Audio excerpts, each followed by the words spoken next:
Okay, Ankit. So, what are the characteristic of Western Odisha that makes it different from rest of the state? Sir, from the very beginning, the Western Odisha was a part of the coastal state. That is why it was, and it is historically, culturally, and ethnically quite different from the rest of the Odisha. Some features that are differing from the other parts of the state are like food cuisines, the language, and the textile that is manufactured especially in western part of Odisha, and the folk songs, etc. are quite different. Okay, so we are basically talking about the cultural identity that Yes, one sir. of the most important part that makes it different from the rest of the Odisha. Okay, that's fine. So, Yes, sir. cite a few contributions of Gangadhar Meher to Odia literature. Sir, though Gangadhar Meher studied very little up to class 5th, he has made a very vast contribution to Odia literature, like Pranaya Ballari, Kichakabadha, Tapaswini, etc., Indumati, etc. are some of his contribution to Odia literature. He also helped in the integration of some Odia, some Sambalpuri literature into Odia literature. Okay. So can you name that some? Can you name some important landmark steps that were taken during the tenure of Indira Gandhi under her leadership? Sir, the major steps taken by the Indira Gandhi government are like the Garibi Hatao program, the modernization of our defense program, etc. That much I can remember now. And when the Bangladesh Liberation War was there, was it during the tenure? Yes, sir. It was in 1971. Okay, it was also during her tenure. Okay. Yes, sir. That's fine. Okay, so name a few renewable energies. Sir, various renewable energies are solar energy, wind energy, tidal energy, biomass energy, okay. etc. Where in India, can you name few areas where we are moving ahead with the production of energy from wind? Sir, basically wind energy is generated from the area where the wind is very fast. Basically in two parts of India, we generate wind energy from, one is from offshore and another is from onshore area. In onshore area, especially in Tamil Nadu and Kerala, we generate wind energy, and from offshore area, we generate in Rajasthan, Maharashtra, Karnataka, etc. Okay, very good. Have you heard of geothermal energy? Yes, sir. Okay, in which places of India you find geothermal energy? Sir, geothermal energy is available in the northern part of India, like Puga Valley of Himachal Pradesh and Jammu Kashmir. Okay. What do you mean by ocean thermal energy conversion? Sir, I am not aware about that. Okay. Okay. So, why we cannot harness the potential that is available for us by renewable energies? What are the challenges in this regard? Sir, the most difficult challenge for us is the emerging technology. As the technology is still in rising state, so the devices and equipments are quite bulky and also costly in nature.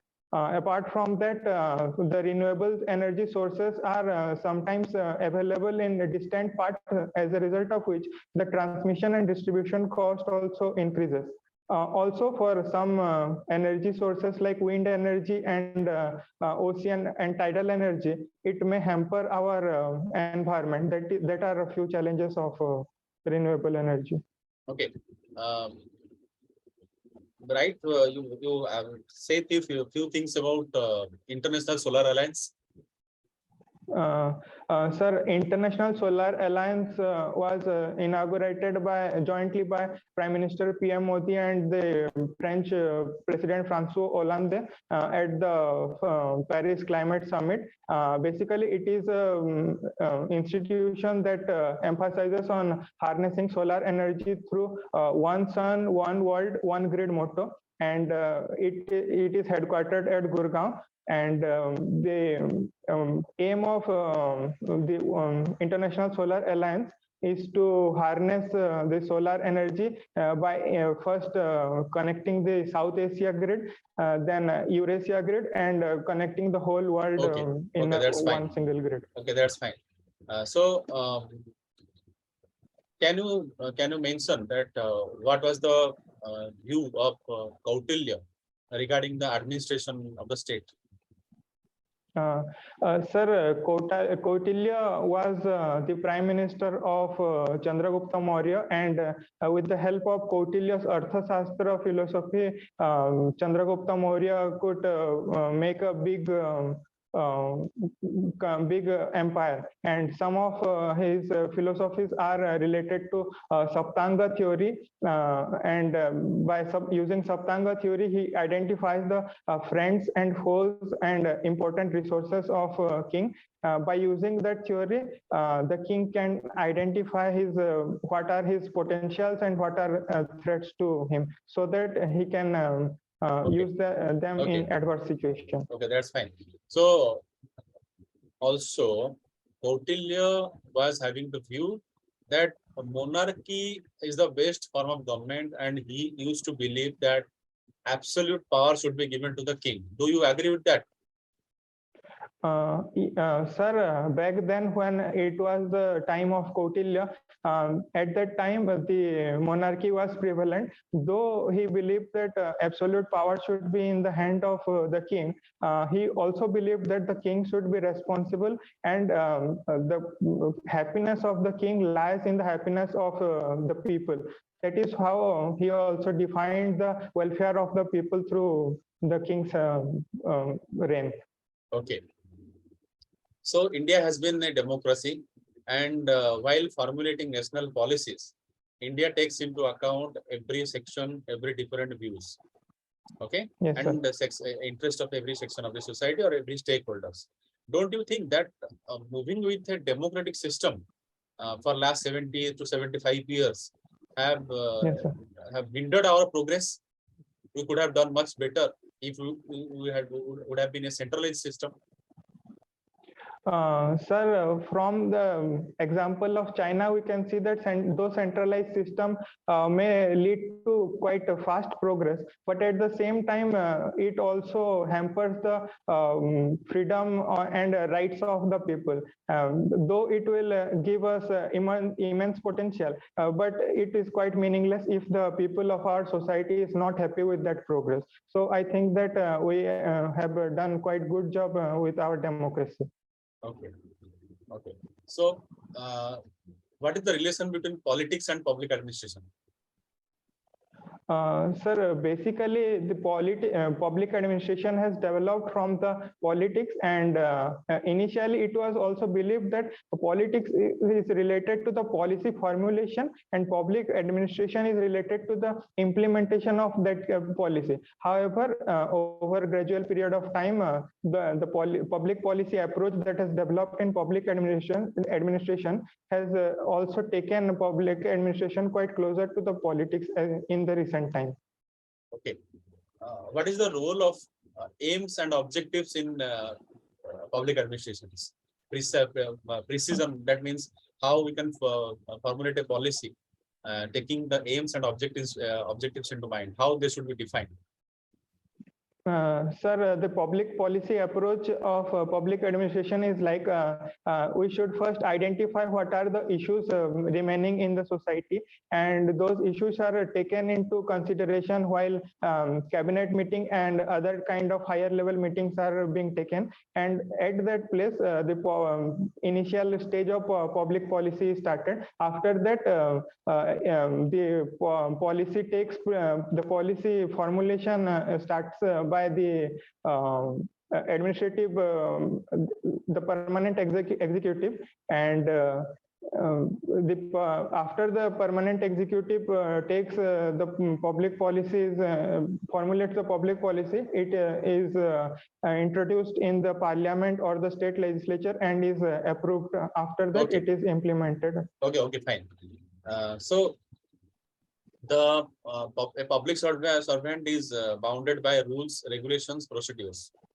Okay. Yes, sir. So when we are gradually moving to one decentralized governance, can you think that there should be more liberty to the public servants, or you can say more discretion to the public servants, or they are just remaining constricted, or their field of action is remained in a closed space, and that is bounded by the rules and regulations?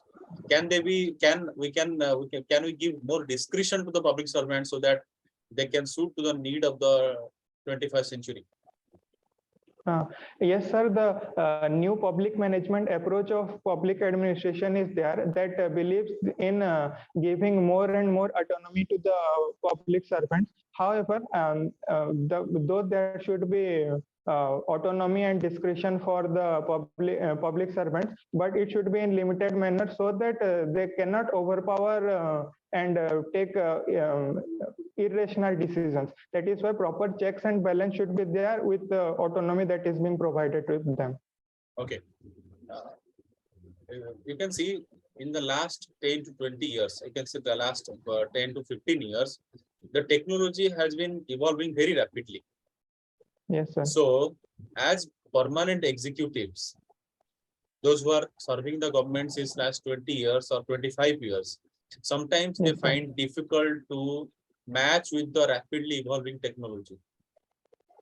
And Yes, sir. to adopt the technology is the rule of need of the hour. So when some public servants find difficult to match with the level of technology that is relevant today, so Yes, sir. how as a leader of the administration or how as an administrative functionary you will approach to the issue? Sir, adaptability is a core function of the public service. That is why the civil servant should be able to adapt those issues. However, if any public servant is not able to cope up with the changing technology, then it is possible that we can take their help in other parts as well, because not all the spaces of administration are related to the changing technology. At the same time, if it is possible to help them in getting training, so then we can provide them proper training so that they can get adapted to this kind of changing new technologies. Okay, very good. So can you name that what are the role of pressure groups in functioning of the political system? Sorry, sir, I couldn't follow you. Okay, I think what are the role of pressure groups in the functioning of the political system or functioning of the governance? Yes, sir. Basically, in democratic political system, pressure group plays a very vital role. The various aspects in which pressure group takes part are inclusion of people in the policies, the policy formulation. At the same time, it also takes part in the policy implementation level. Okay. Then right now, a public servant is more subjected to accountability through various means. It might be through the direct interaction with the public, or there is pressure of media, there is pressure of social media, all these things. So when there is constant vigilance that is there on a public servant, how you should balance the pressure of media or society and the task which is entrusted to you by the government? When there is constant vigilance on you, how do you balance these aspects?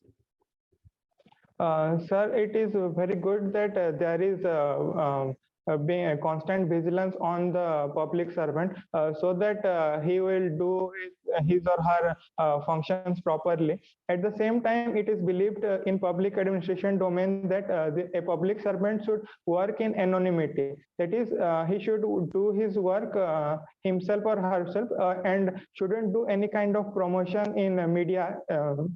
That is why he or she should limit his work to the policy formulation, implementation to which he or she is related, and at the same time he should minimize his media, his approach to media.